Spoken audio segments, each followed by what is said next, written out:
Well, good morning and welcome to Let's Play. Today, courtesy of KeyMailer and Willis Studios, we are taking a look at this game, Halls of Watershot. Now, this is one I actually specifically requested because it is listed as an action and adventure RPG, and it's an indie game made by either a solo developer or a very small studio.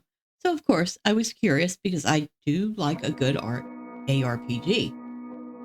On the Steam page, it says a deck building aRPG in a dark fantasy setting. Find powerful items, wield elemental magic, and battle dangerous monsters as you explore a dark and twisted castle.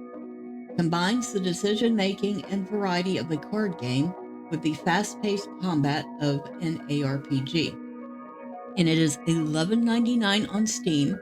So let's see if it's worth the $11.99. Now, I did start a game, but we're going to start a new game because I'd like to try a different character out. So you get to name your character, and we're just going to name her Bella. In your classes, it doesn't actually have names for classes, but you could tell by the skills what kind of sorcerer they're going to be. So they do like a lot of earth magic. And that's fire magic. And lightning magic. I'm going to go with the fire and see what happens with that.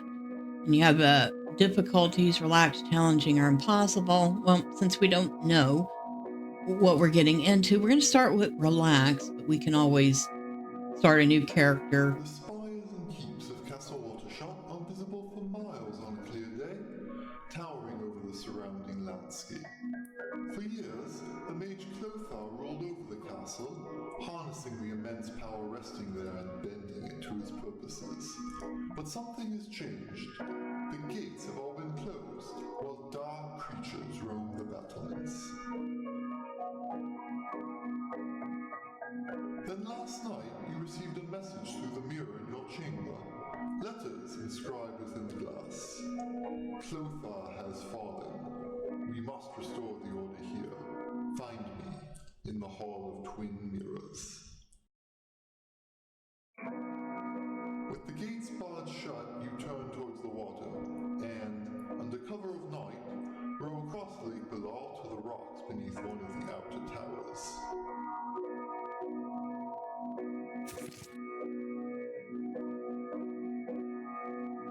After scaling up the slippery rocks below, you have completed the first part of your quest, gaining access to the castle. But now the more dangerous task remains. You must penetrate the walls and secrets of this place. In the Hall of Twin Mirrors you read on the glass. That is where you must go. So, as most aRPGs, you click to move. The stones before you are carefully arranged and stacked atop one another. As you gaze out at them, breathing slowly, you feel a sense of peace within. A strange glow emanates from the pool before you. The many pipes that flow in and out of the pool appear polished and well maintained, and you notice various valves along them. The Lord's gear is slowly rotating, and it seems to be powered by the liquid flowing through the pipes. Upon closer inspection, you notice there appears to be a gear missing, as evidenced by discoloration on the end of a central axle. The device is currently inoperable. And it looks like we have a shared stash. It says you can leave items here for another character or for future use. So we have nothing in there. So I guess this is like a resting zone.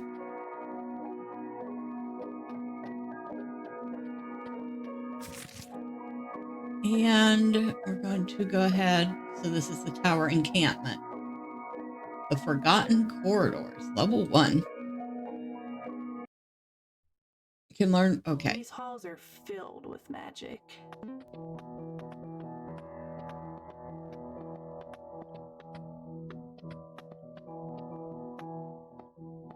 Okay. Target dummies, huh? So we have Okay, we have that skill. Oh, that's right. Somehow it's a deck building thing. So, the skills on your hotbar change, rotate. Kind of odd, but interesting. A massive runestone stands before you, a blue symbol carved in its face. The strange hole above the symbol is too perfect of a circle. Examine the symbol. You peer closer to the symbol, it shimmers, and then for a moment it reforms itself into a glyph you somehow recognize. You have gained a new spellbook slot. And I can select a reward. So I can go with an electric skill. Spark Flood fills the area with sparks, deals 4 damage, 15 charged bolts. Fist of Flame unleash a series of fiery bolts, deals 4 damage, 5 flame burst.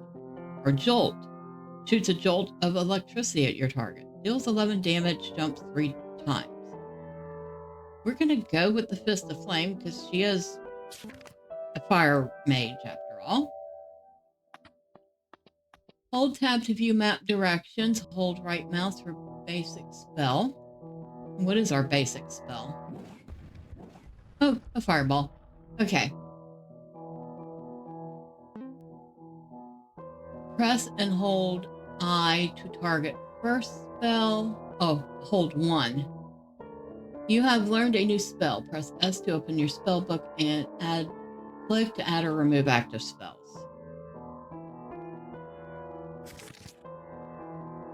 Okay, so these are the spells that are in our deck.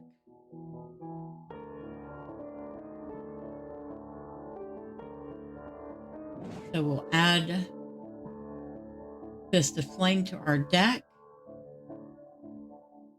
And these are our spells we know.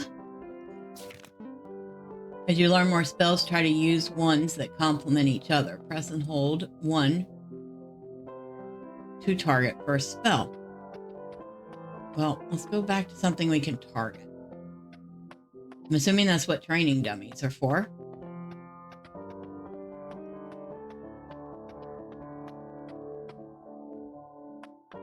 That's close enough, I think.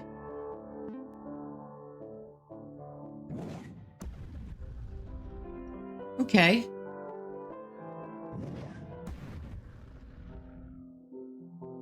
That worked pretty well.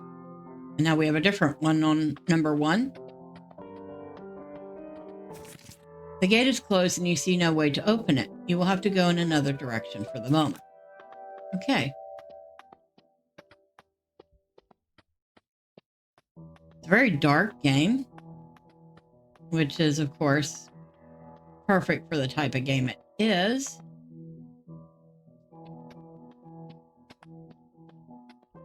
Now, we have to figure out what this other direction is. You come across an old tomb. The engraving on the front is too worn to read. You pry open the stone slab on top and find something inside. Oh, and we get to choose. Got chainmail armor with unknown minor property, unknown property, imbued bracers with 2 unknown properties, or a bronze cap with 2 unknown properties. I'm going to go with the imbued bracers. In the distance, you hear the clanking of a thick chain. The gate in the central chamber must have opened, but why? I guess we click, yep, Okay, so imbued bracers, 9 armor, 52% chance to trigger flame burst on cast. Trigger raised stone on cast if you haven't cast for 3 seconds. All right, so we want to unequip that, and we'll equip that, and we can see what she looks like. And since I didn't choose a female character, I'm wondering if female character is the only choice you get. Doesn't seem to be any scroll in and out either.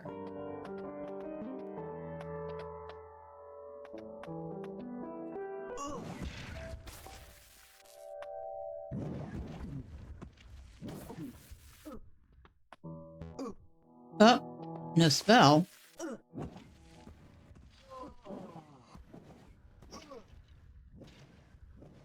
Okay, so the spacebar is actually a healing skill. It's good to know.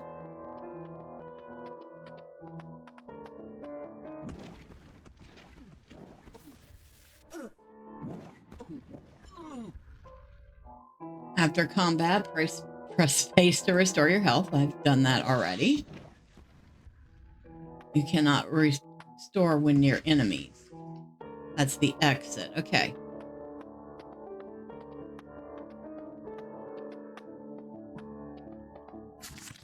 The obelisk stands with three glyphs etched on its side. Each of the three shimmers and dances in the light. Approach the glyphs.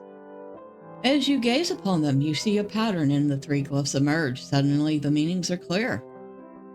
The wavy horizontal line at top denotes a spell that powers up your character in some way, but these spells are only temporary, dissipating after a fashion.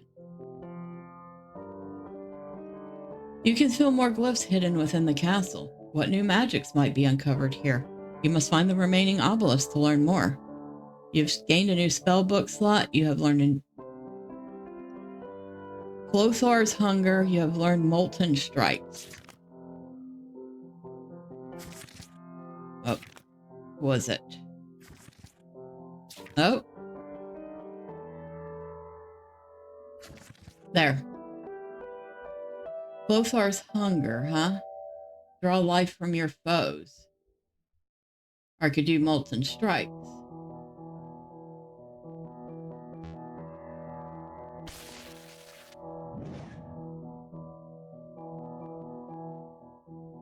So it looks like we have to unlock these other slots to get a full range of 10 active spells that will go in our deck.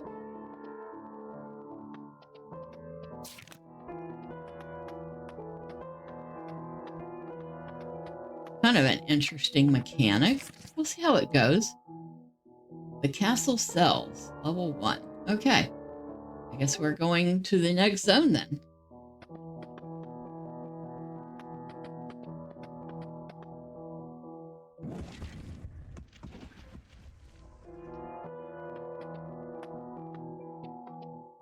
A little bitty room here. Nothing in it. Another little bitty room. Okay. We can go this way. A small group of stones have been arranged in what is clearly a deliberate way. The simple shrine seems to radiate out an energy of sorts, so we can either gain a new spell or an item. Go with a new spell. You meditate at the shrine, sitting before it, your back straight, arms together. The stones pulse with energy radiating with the pace of your breath. You feel your connection to the earth grow. So we can choose one of 3 stone skills. I can increase my health regeneration, or harden my armor, or harden my skin to deflect attacks, or make stones rain from the sky.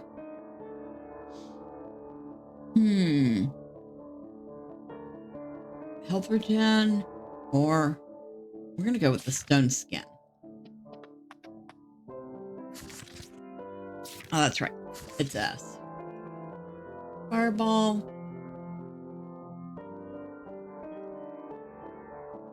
Meteor. Hannah's Embrace. Dragon Breath. Dragon's Faint. Fist of Flame. I'm going to replace Fist of Flame with Stone Skin.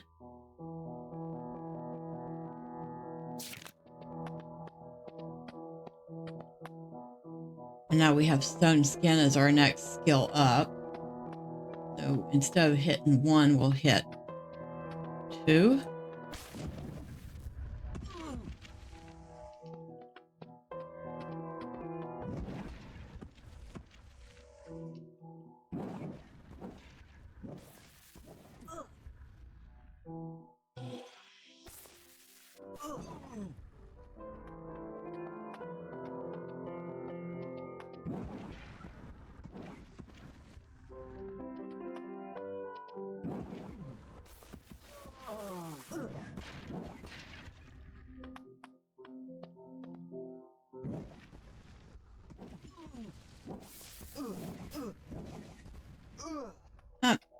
All right.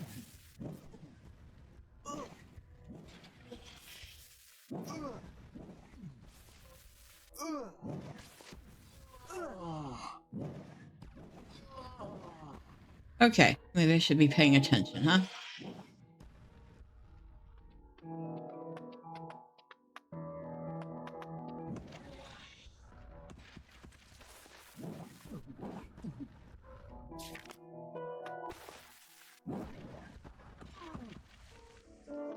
That kind of worked. Not the way I intended it, but...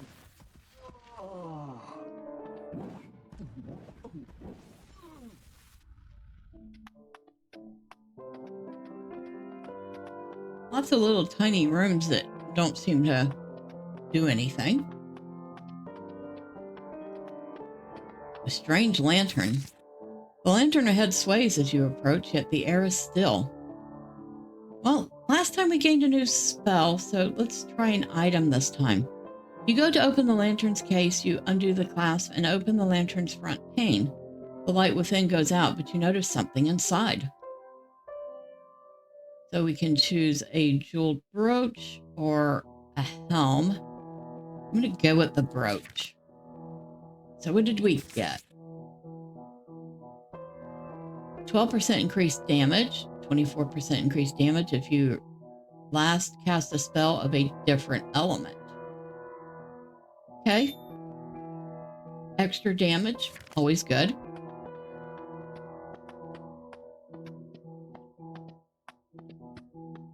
Okay, so go this way. And I think that just takes us back in a loop.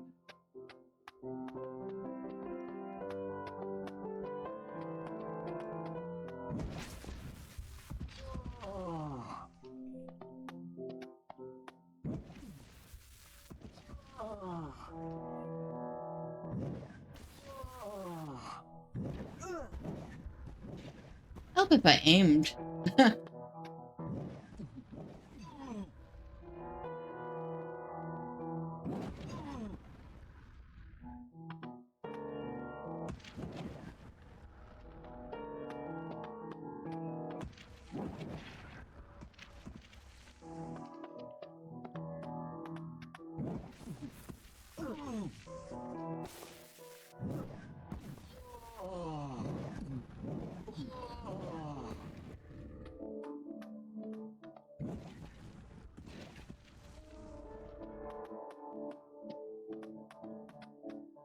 And the skills are kind of interesting.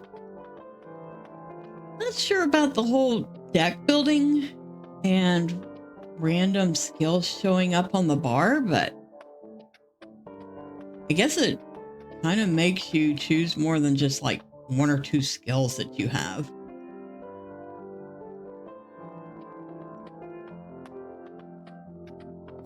Oh, hello.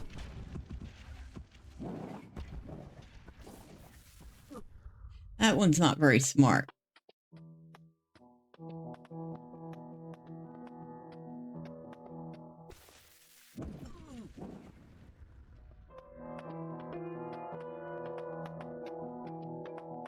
Huh. For a change, there was actually a mob in one of those little rooms. A strange lantern. The lantern ahead sways as you approach, yet the air is still. Okay, this time I can only gain a new spell. You meditate at the lantern, kneeling down in front of the post, straightening your spine and reaching your head up high. You feel the air now blow around you. The cool breeze seems to tell you something. Okay, so we can pick one of these lightning skills. Refreshing burst of electricity. Deals with 10 damage and plus 100 to magic power. Call down bolts of lightning from above. Deals 17 damage and 2 strikes. Fills the area with sparks. Deals 4 damage and 15 charged bolts.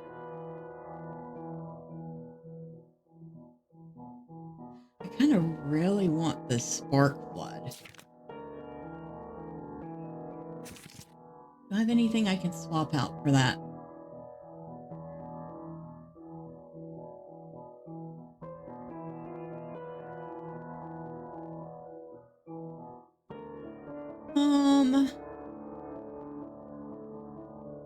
All right, let's swap that out for spark flood. See how that does.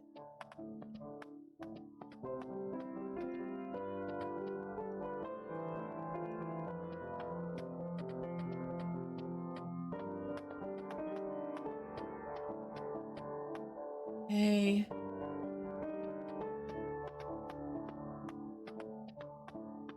I'm assuming since it's only pointing in one direction now, it means I've gotten everything else.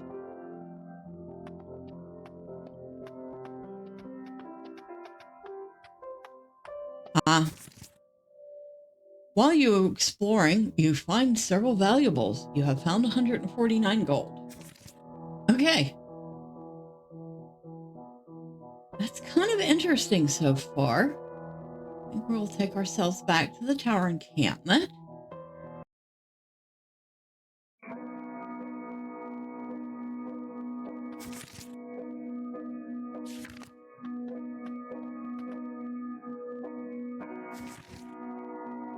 Oh, I guess I could put these in my stash. Okay. I don't know. I mean, it's unique.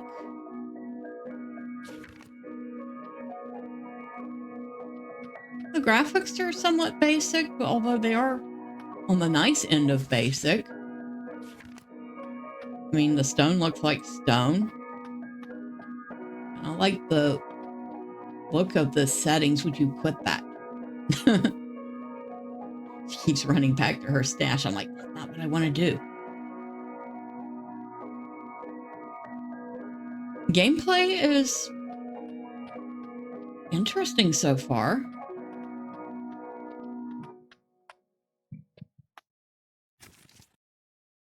And of course, we go back up here to go back into the castle. So it looks like our next place is the hidden balcony. And then we get to our choice of 2 locations. Ooh, interesting. So we continue. Now we should leave that for next time, I think. And we will do that. Let me know in the comments below. What do you think of this game so far? I'd say it's a pretty good job by a very small team or even a solo developer. And, well, I'm kind of curious to see what happens further in and where the game heads to as it's being worked on. Until next time, bye for now.